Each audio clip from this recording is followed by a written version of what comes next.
The Settlement Defense Front built an army and broke away from the Earth with blood and violence. They aren't revolutionaries.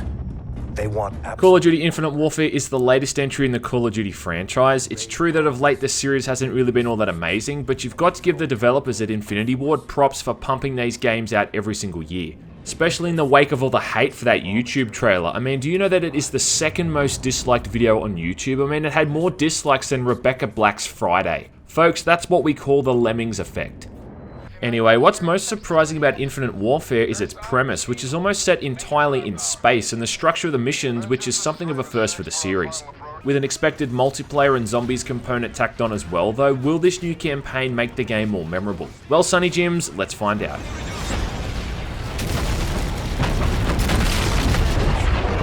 Now first off, let's address the visuals. Now this is a stunning looking game, it's downright photorealistic at times. The textures can be a bit blurry when you look at them up close, even when maxed out, but the sheer amount of detail in every single environment in this game is just unprecedented. It's honestly got to be one of the best looking games I think I've played all year, and I had no glaring optimization issues either. The facial animations during some of the cinematics do a great job at portraying the actors they're based off, and the voice acting across the board is pretty damn solid, with Brian Bloom just killing it as he always does. With a special mention to his bro-bot sidekick Ethan, who manages to be the second most lovable AI character in a video game this year. Ethan! What's the Navy's official policy for a gunfight? Send in the Marine! In terms of the story, Infinite Warfare doesn't really do anything groundbreaking, though it does manage to be compelling enough for the most part. Your character is Lieutenant Nick Reyes, a Jackal pilot for the Special Combat Air Recon, along with his close friend Nora Salter.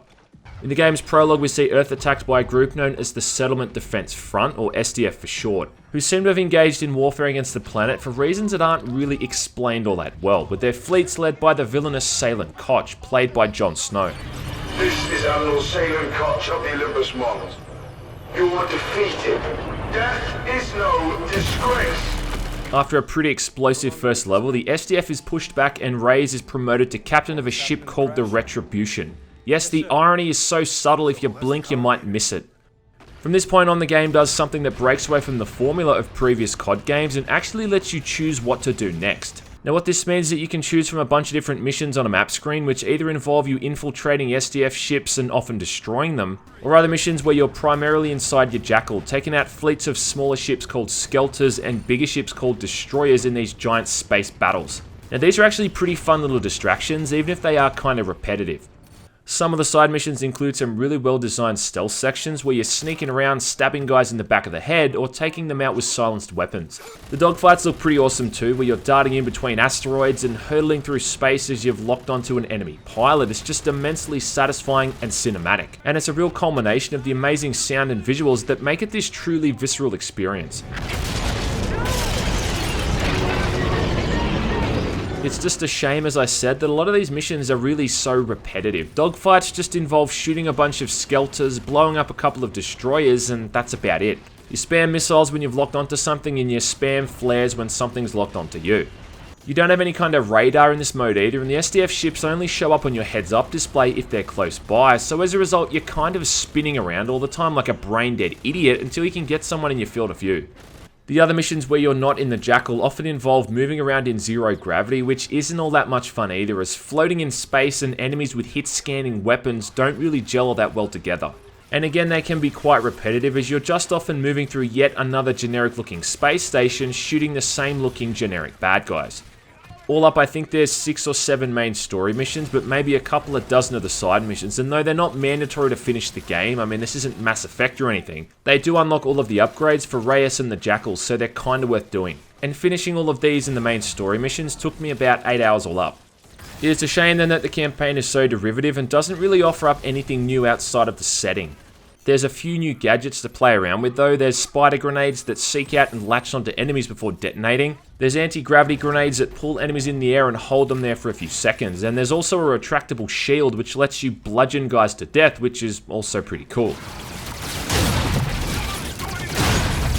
The controls feel like a slower, clunkier version of Titanfall. I mean, it's got wall running and double jumping, but there's never any real moments in the game where you have to utilize these mechanics, outside of just double jumping to a ledge that you probably could have walked up to anyway.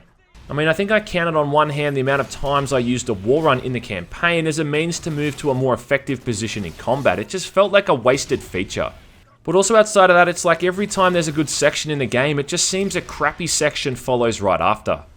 There was a mission where you're investigating this creepy space station where it becomes evident that the robots have turned and killed most of the inhabitants. Now, what is initially quite a fascinating mission, which starts off ominous and really creepy, is then ruined literally 5 minutes later when they just throw dozens and dozens of these robots at you, totally removing any semblance of tension and just making it irritating.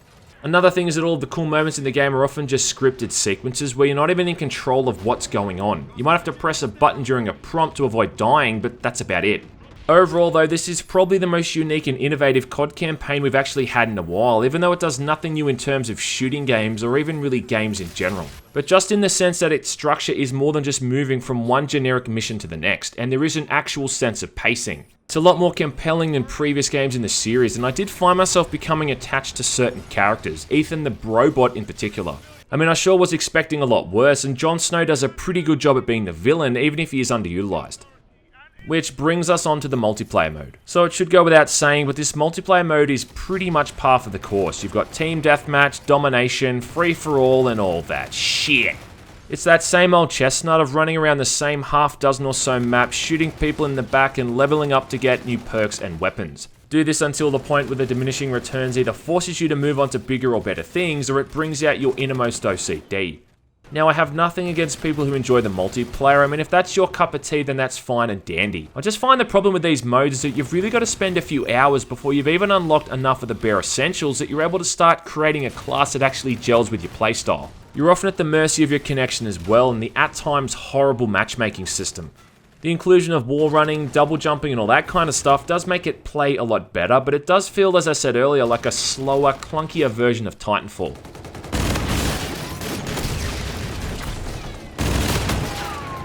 The other half of the multiplayer component is the fan favourite zombies mode, which is undeniably pretty fun.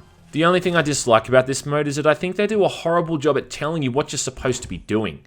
The other thing is the first 10 or so rounds of the game are always really easy, but then it just seems to really spike in difficulty and become absurdly challenging. This version of Zombies does have a bit of charm being set in an 80s arcade, but it still becomes repetitive really fast, and there's also currently only the one map on offer, which doesn't help. At the moment, Infinite Warfare has a peak of 15,000 players, which, to put into contrast, I think Black Ops 3 had close to 60,000, if that's any indication of where things are heading. Overall, Infinite Warfare tries to pull a few tricks out of its sleeves, and whilst it doesn't do anything amazing, it sure is nice to see them trying to take the series into a new direction, with the theme and structure of the single-player campaign.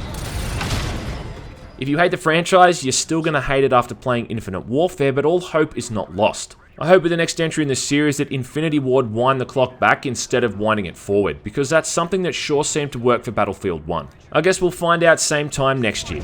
All stations, Retribution's in trouble! Focus fire on that super carrier! Tigers is engaging. All squads, danger close.